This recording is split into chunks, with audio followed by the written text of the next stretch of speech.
நீங்கள் பார்த்து கொண்டிருப்பது உங்கள் RSKV யூடியூப் சேனல்.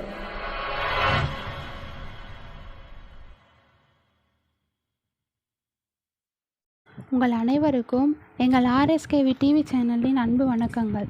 இந்த புத்தகத்தின் பெயர் ஏடு. இந்த புத்தகத்தை எழுதியவர் திருமதி க. அம்பிகா அவர்கள். இந்த புத்தகத்தை வாசிப்பவர் நான் உங்கள் திருமதி ரமா சதீஷ்குமார். இந்த ஆடியோவை உங்களுக்கு வழங்குவது உங்கள் RSKV டிவி சேனல்.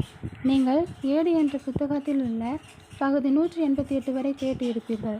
அதனைத் தொடர்ந்து இந்த வாரத்தில் பகுதி 189 வரை 189 கேட்போம். பகுதி 189. கோயில்களில் தீபாராதனை காட்டுவது ஏன்?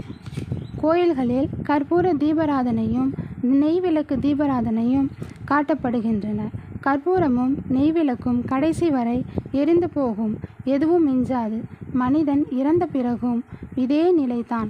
சாம்பல் கூட தண்ணீரில் கரைக்கப்பட்டு விடுகிறது. எதுவுமே மிஞ்சாத நம்மை இறைவனுக்கு அர்ப்பணிப்போம் என்ற தத்துவத்தை பறைசாற்றவே தீபாராதனை காட்டப்படுகிறது. நம்மை முழுவதுமாக அர்ப்பணித்து வழிபட்டால் இறைவனது ஜோதி தரிசனம் கிடைக்கும். கற்பூரம் முழுவதுமாக காற்றில் கரைந்துவிடும். அதன் ஜோதியில் இறைவனை காண்பது போல் எதுவுமே மிஞ்சாத நம் உடலை விட்டு நம் ஆன்மாவை முழுவதுமாக இறைவனுக்கு அர்ப்பணித்து விட்டால் ஜோதியாக நாம் இறைவனுடன் ஐக்கியமாகிவிடலாம் என்பதனை உணர்த்தவே கோயில்களில் தீபாராதனை காட்டப்படுகிறது. எனவே பகுதி 189 இத்துடன் நிறைவு